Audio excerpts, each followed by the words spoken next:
болады. Қалай түсінеміз? Не болып қомағайды дегеніміз?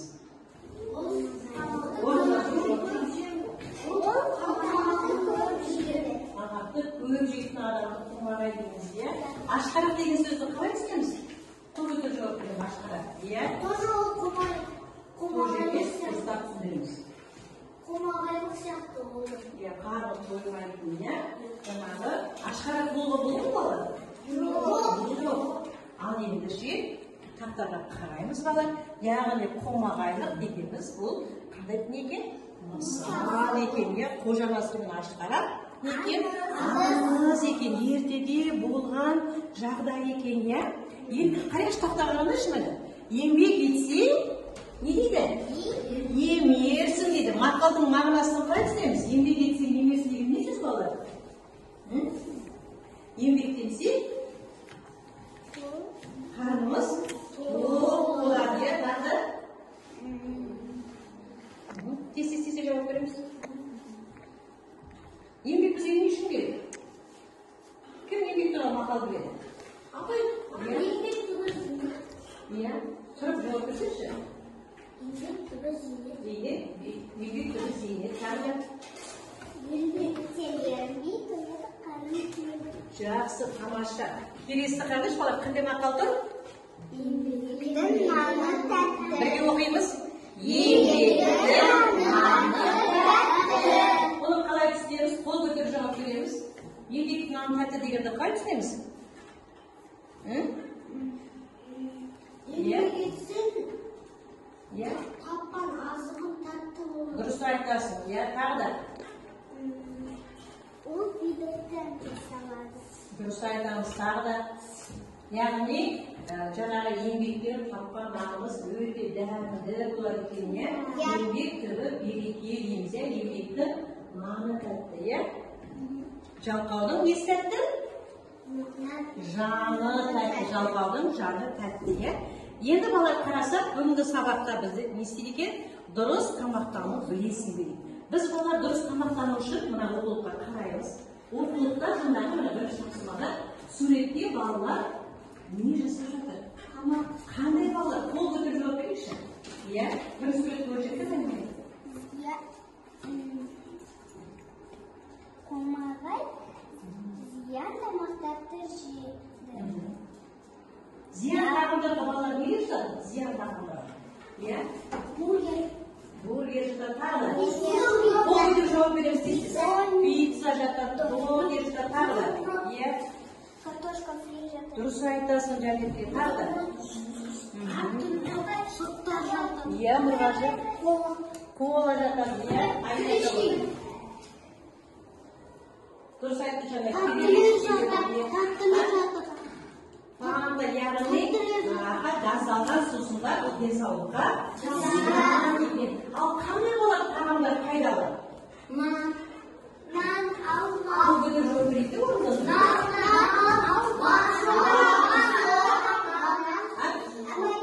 Сорпа, иә?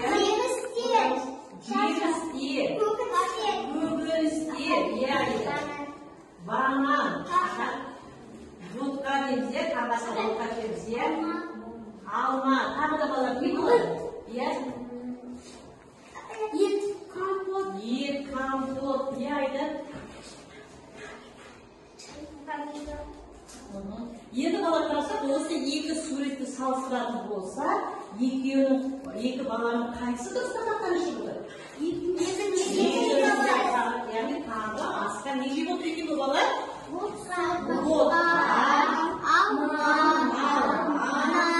Нан жеп отыр екен, иә? Жақсы. Ал енді мен қожанасымен ашқарақ мәтін сіздерге дауыстап тұрып оқып беремін. Мұқият тыңдап аламыз.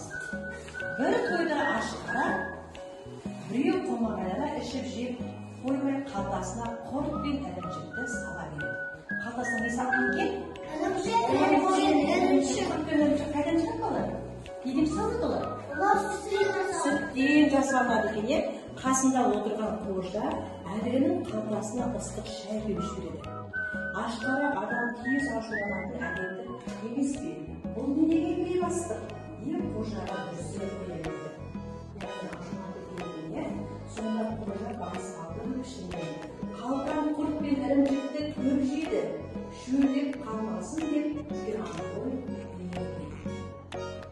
kelimesi var. Yani komağayla olma. Birisi takip olsa komağay. Misal veriyorum. Bir komağay konakta onları tamakta öyle bir görüşecekler. Düğüne gelgen son ilişki kıptır olup ağır kalıptı. Görüşüsü gelir. Sana ne bu kadar diye sorarlar. Sonunda görüşüsü az sürüyordu bir olmadığını. Şarın gözündeki diye şehittir müjde şiirimiz ilerlediğine. Yeni sözlük yok arkadaş. Hangi sözlük demişsin? Mustafa Bey'imiz. Nişki demişti ki tamakta köz yiyişi toyumsuz adam yiyip birisi bu yerde tamakta şeker taz ve cebinin istifamda kerisini ağırlık falan yiyip tamakta kerisini yiyip aşkara tamaksal olmaya sözümüz yazarız.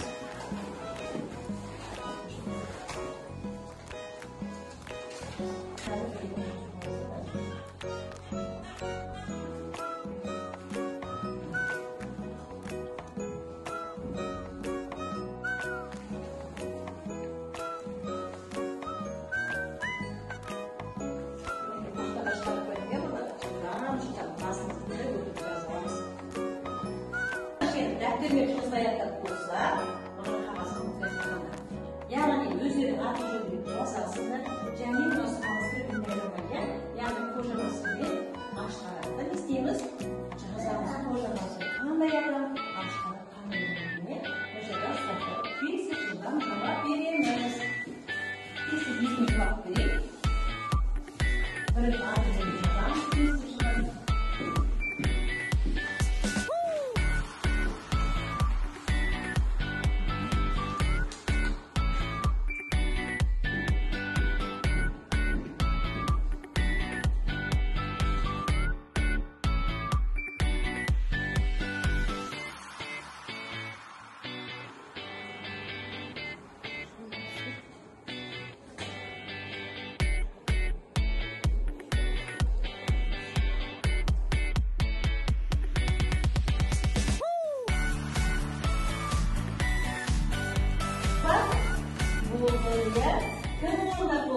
kol götüremiz. Sessiz kolumuzu götüreyim.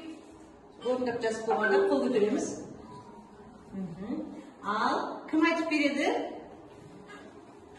Koca nasıl duralım? Kim açıp veredi? Koca duralım. Hadi eksik. Canetki? Hadi ya da bir kim o? O ziyan tamak için yedi. Yani faydalı kanımlar jiddiğin ya. Жақсы. Aşkarak degemiz kanal eкен bakını. Aşkarak ne? Komagay adamda. Komagay ne? Aşkarak degen ол karnı toymaydı. Karnı toymaydı adamga айтады ekemiz ya. Жақсы. Келесі енді балалар қараймыз. Мына жерге мен көпеше көріп қойдым. Осыған кішкене ғана көріс көрейікші. Яғни бүгінгі сабақта біз қалай түсіндік? Қожанасыр не? Ашқарақ, қомағай болады.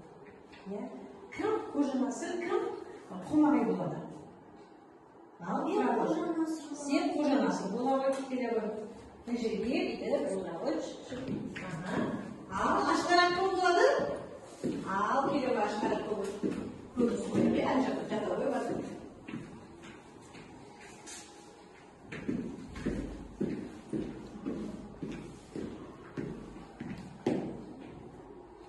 Албалар столға қараңдаршы, дастарханға.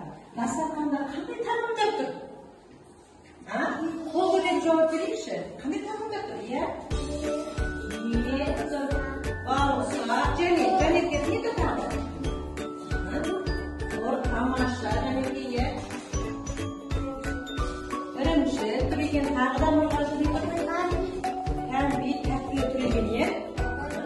Бауырсақ. Бұлар қандай тағамдар екен?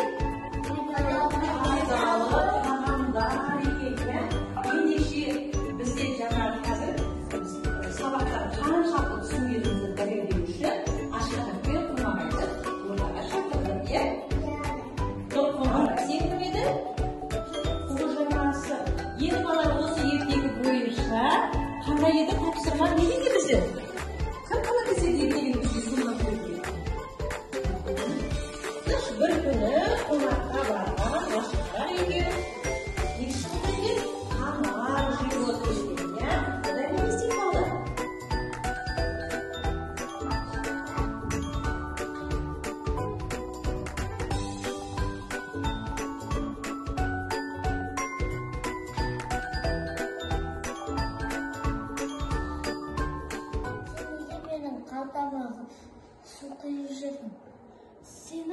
Aslan kurt pен ірімшікке тойды. Құрғап қалмасын деп суға шай қойған ғой. Шөлдеп қалмасын деп қойған екенсің, иә? Ал енді балалар, адам әйелге тұрсыз ба? Жоқ, қадағалай қойға болмайды балалар. Бірақ та адам не істеу керек екен? Қарнының тойғанын білдіру керек екенбіз, иә? Тамаша, орныңызға отырамыз.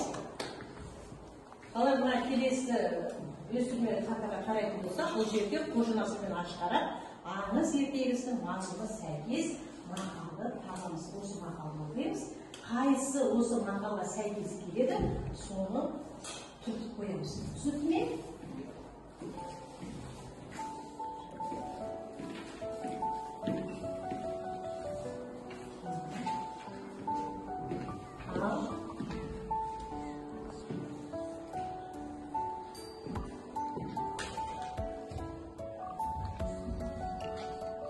Болып па балар орындар? Мен алдыма тез қайтып қойдым, мен тез тексеріп бағаларды қазір қойып отырамын балдарымды. Аттарымызды жаздық қой, иә? Жылдам әкелеміз, тез келе бар. Нұрға әкеле бар, тез болып. Тез әкеле бар. Тез балдарымызды қойып отырамыз орнымызда. Енді балдар қарасаңдар, мына жерде 6 тапсырма тұр, иә? 10 беттен 6 тапсырма қараймыз. Кейіпкерлер бүгінгі сабақта жаңағы біздің мәтінде қандай кейіпкерлер болған екен? Оқимыз. Кім екен? Қожанасы мен ашқара. Оқимыз. Қомағай және көршісі. Дауысын қарамыз. Ашқара және қожанасы деген. Ал енді осыларды іс-әрекет қомағай қандай адам еді, иә? Ол қонақтың үйінен тамақты көп жеп қойды. Өте көп жеп қалғанын қалтасына сала береді, иә? Қамбашта көршісі қандай адам еді бала? Көршісі қайда келді, иә? Ақылды. Қайда келді көршісі? Көршісі қомағайдың үйіне келді. Иә, көршісі қандай сөз айтты сол кезде? Сенің қайдыңда құрт пен ірімшік салғансың. Шөлдеп қалмасын деп шайды құйып жіберді. Жоқ, шатасып тұрсың сенің қазір. Иә? Ол Тамақ, иә? тамақ. Қонақтығы қарын өзіңді. Дұрыс айтады. Тамақ, қонақтығы қарын өзіңді. Енді мына мағына бар, иә? Ашқара қандай бала? Тез. Ол тамақты көп жейді. Иә, тамақты өте көп жейтін адам екен. Келесі қожанасы қандай адам болған екен? Ол ақ. Иә. Ол ақылды адам болды. Өте ақылды, айсалды азамат болған екен. Жақсы, отырамыз орнымызға. Ал балалар енді әрі сері болады, иә?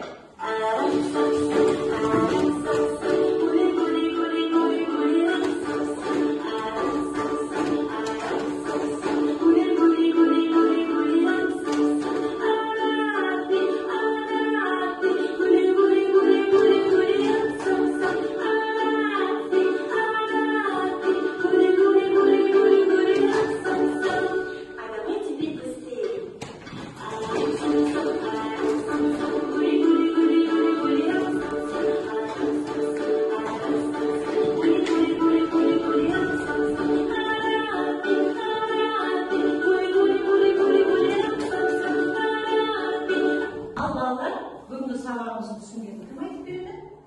Иә, енді айтамыз. Қожанасы мен ашқара. Қожанасы көршісінің үйіне келеді. Иә. Саған не болып қалды деп сұрайды, иә? Саған не болып қалды? Сонда не дейді? Қомағай? Не дейді? Қонаққа барып едім. Тамақты көп жеп қойдым. Тамақты көп жеп, содан не істеп қалдым дейді? Ауырып қалдым дейді, иә? Жақсы. Ал енді бүгінгі сабағымызды Қомағайлықты тәртіптес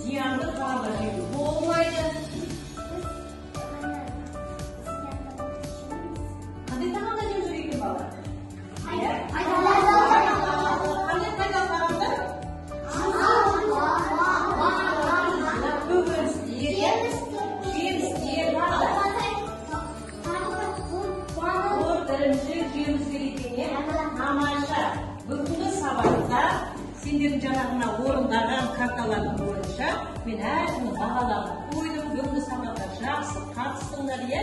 Енді кері байланысқа жаңағы қолдардағы стикерлерді әкеп мына дүкеннің астына жасыра қойдым. Тез. Иә, кеп жасыра берме. Шыдап.